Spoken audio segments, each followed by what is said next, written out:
بسم اللہ الرحمن الرحیم اللہم صلی علی محمد وعلی محمد وصحابہ وبارک وسلم وصلی علیہ۔ قطب ارشاد حضرت واصف علی واصف رحمۃ اللہ تعالیٰ علیہ کی تصنیف دل نشین قطرہ قطرہ قزم سے منتخب مضمون موت کا خوف۔ موت سے زیادہ خوفناک شے موت کا ڈر ہے۔ جیسے جیسے زندگی کا شعور بڑھتا ہے، زندگی کی محبت بڑھتی ہے، موت کا خوف بھی بڑھنے لگتا ہے۔ جس کو زندگی سے محبت نہ ہو اسے موت کا خوف کیا ہو سکتا ہے؟ جب انسان کے دل میں موت کا خوف پیدا ہو جائے تو اس کی حالت عجیب ہوتی ہے، ایسے جیسے کوئی انسان رات کو اندھیرے سے بھاگ جانا چاہے یا دن کو سورج سے بھاگ جانا چاہے، بھاگ نہیں سکتا۔ کہتے ہیں کہ ایک آدمی کو موت کا خطرہ اور خوف لاحق ہو گیا۔ وہ بھاگنے لگا، تیز، بہت تیز۔ اسے آواز آئی، موت تیرے پیچھے نہیں، تیرے آگے ہے۔ وہ آدمی فوراً مڑا اور الٹی سمت بھاگنے لگا۔ آواز آئی، موت تیرے پیچھے نہیں، تیرے آگے ہے۔ وہ آدمی بولا، عجیب بات ہے، پیچھے کو دوڑتا ہوں تو پھر بھی موت آگے ہے، آگے کو دوڑتا ہوں تو پھر بھی موت آگے ہے۔ آواز آئی، موت تیرے ساتھ ہے، تیرے اندر ہے، ٹھہر جاؤ، تم بھاگ کر نہیں جا سکتے۔ جو علاقہ زندگی کا ہے وہ سارا علاقہ موت کا ہے۔ اس آدمی نے کہا، اب میں کیا کروں؟ جواب ملا، صرف انتظار کرو، موت اس وقت خود ہی آ جائے گی جب زندگی ختم ہوگی، اور زندگی ضرور ختم ہوگی۔ زندگی کا ایک نام ہے موت۔ زندگی اپنا عمل ترک کر دے تو اسے موت کہتے ہیں۔ اس آدمی نے پھر سوال کیا، مجھے موت کی شکل دکھا دو تاکہ میں اسے پہچان لوں۔ آواز آئی، آئینہ دیکھو، موت کا چہرہ تیرا اپنا چہرہ ہے، اسی نے میت بننا ہے، اسی نے مردہ کہلانا ہے، موت سے بچنا ممکن نہیں۔ موت کے خوف کا کیا علاج؟ لا علاج کا بھی کوئی علاج ہے؟ لا علاج مرض، مہلک مرض، صرف زندگی کا عارضہ ہے جس کا انجام صرف موت ہے۔ زندگی ایک طویل مرض ہے جس کا خاتمہ موت کہلاتا ہے۔ روز اول سے زندگی کا یہی سلسلہ چلا آ رہا ہے کہ زندگی کا آخری مرحلہ موت ہے۔ اس سے ڈرنے کی ضرورت نہیں، یہ زندگی کا آخری حصہ ہے۔ ہم کشاں کشاں اس کی طرف سفر کرتے رہتے ہیں، ہم خود ہی اس کے پاس پہنچتے ہیں۔ زندگی کے امکانات تلاش کرتے کرتے ہم اس بند گلی تک آ جاتے ہیں جہاں سے مڑنا ممکن نہیں ہوتا۔ آگے راستہ بند ہوتا ہے، ہم گھبرا جاتے ہیں اور پھر ہم شور مچاتے مچاتے خاموش ہو جاتے ہیں، ہمیشہ ہمیشہ کے لیے۔ موت نہ ہو تو شاید زندگی ایک طویل المیہ بن جائے، ایک طویل دورانیے کا بے ربط ڈرامہ کہ ٹی وی چلتا رہے اور لوگ بور ہو کر سو جانا پسند کریں۔ کہتے ہیں کہ ایک لافانی دیوی کو ایک جوان اور خوبصورت لیکن فانی انسان سے محبت ہو گئی۔ اس نے غلطی کو محسوس کیا کہ یہ تو فانی انسان ہے، مر جائے گا۔ وہ دیوتاؤں کے عظیم سردار کے پاس گئی کہ اے عظیم دیوتا، میرے محبوب کو لافانی بنا دو۔ دیوتا نے کہا، یہ نہیں ہو سکتا، انسان کو موت کا حقدار بنایا جا چکا ہے۔ دیوی نے اصرار کیا، فیصلہ ہو گیا کہ اسے موت نہیں آئے گی۔ دیوی خوش ہو گئی۔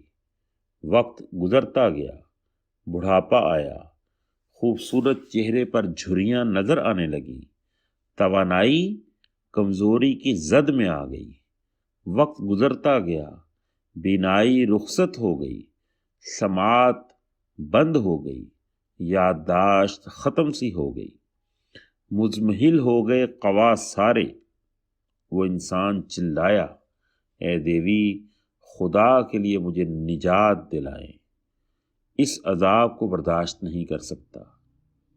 دیوی نے اپنی دوسری غلطی کو بھی محسوس کیا، پھر حاضر ہوئی دیوتاؤں کے عظیم سردار کے پاس کہ اے دیوتاؤں کے بادشاہ، میرے محبوب کو موت عطا کرو، انسان کو انسان کا انجام دے دو۔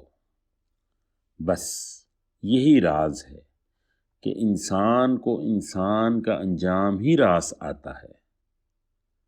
بات سمجھنے کی ہے، گھبرانے کی نہیں، مقام غور کا ہے، خوف کا نہیں۔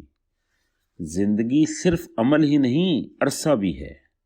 اگر صرف عمل ہوتا تو کوئی حرج نہ تھا، اس عمل کے لیے ایک وقت بھی مقرر ہو چکا ہے، اس وقت کے اندر اندر ہی سب کچھ ہونا ہے، کیونکہ اس وقت کے بعد کچھ بھی نہیں ہونا۔ ہمارا ہونا صرف نہ ہونے تک ہے۔ اگر ہم زندگی کو دینے والے کا عمل مان لیں تو اس کے ختم ہونے کا اندیشہ نہ رہے۔ دینے والا ہی زندگی لینے والا ہے، ڈر کی کیا بات ہے؟ دن بنانے والے نے رات بنائی، رات بنانے والا یہ دن طلوع کرتا ہے، پہاڑ بنانے والا دریا بناتا ہے، صحرا بنانے والا نخلستان پیدا فرماتا ہے، زندگی تخلیق کرنے والا موت کو پیدا فرماتا ہے۔ یہ اس کے اپنے اعمال ہیں، ہم صرف اس کے عطا کیے ہوئے حال سے گزرنے پر مجبور ہیں۔ اس نے زندگی اور موت کو صرف اس لیے پیدا کیا کہ دیکھا جائے کہ کون کیا عمل کرتا ہے۔ اس کائنات میں کوئی بھی تو ایسا انسان نہیں آیا جو گیا نہ ہو۔ کوئی پیدائش موت سے بچ نہیں سکتی۔ جو کچھ بھی ہے نہ ہوگا، ہر شے لا شے ہو جائے گی، مگر اس کی اپنی ذات جو ہمیشہ ہمیشہ رہے گی۔ بے مصرف زندگی کی سزا موت کا خوف ہے، با مقصد حیات موت سے بے نیاز، موت کے خوف سے آزاد، اپنے مقصد کے حصول میں مصروف رہتی ہے۔ عظیم انسان بھی مرتے ہیں، لیکن ان کی موت ان کی عظمت میں اضافہ بھی کرتی ہے۔ موت انسان سے اس کی بلند نگاہی، بلند خیالی، بلند ہمتی چھین نہیں سکتی۔ وہ لوگ موت کے سائے میں زندگی کے ترانے گاتے ہیں، زندگی کا نغمہ الاپتے ہیں۔ زندگی کے اس مختصر عرصے میں جواں ہمت آسمانوں کو چھو آئے، عالی مرتبت عرش کی بلندیاں سر کر آئے، اور کم حوصلہ اپنے اندیشوں کے خول سے باہر نہ نکلے۔ موت فانی زندگی کو دائمی حیات میں بدل دیتی ہے۔ فنا سے بقا کا سفر موت کے گھوڑے کی پشت پر ہوتا ہے۔ موت کے لیے تیار رہو، موت کا خوف نہ کرو۔ موت کا خوف اس لیے ہوتا ہے کہ ہم سمجھتے ہیں کہ ہم اپنے عزیزوں سے جدا ہو جائیں گے۔ عزیزوں کو تو ہم اپنی زندگی میں ہی جدا کر دیتے ہیں۔ بیٹیوں کی رخصتی کے لیے کتنی دعائیں کرتے ہیں۔ ہم صاحب تاثیر اسی بزرگ کو کہتے ہیں جو ہماری بیٹیوں کو رخصت کرا دے، اور صاحبان تاثیر ہیں کہ جدائیوں کے لیے دعا بھی نہیں کرتے، کیونکہ جدائی تو آخر ہو ہی جانی ہے۔ ایک آدمی کا باپ فوت ہو گیا، وہ بڑا رویا، بڑا پریشان ہوا، موت نے بڑا ظلم کیا، اسے چین نہ آیا۔ اس کے گرو نے کہا، تم اتنے پریشان کیوں ہوتے ہو؟ کچھ دنوں ہی کی تو بات ہے، تم بھی اپنے باپ کے پاس پہنچا دیے جاؤ گے۔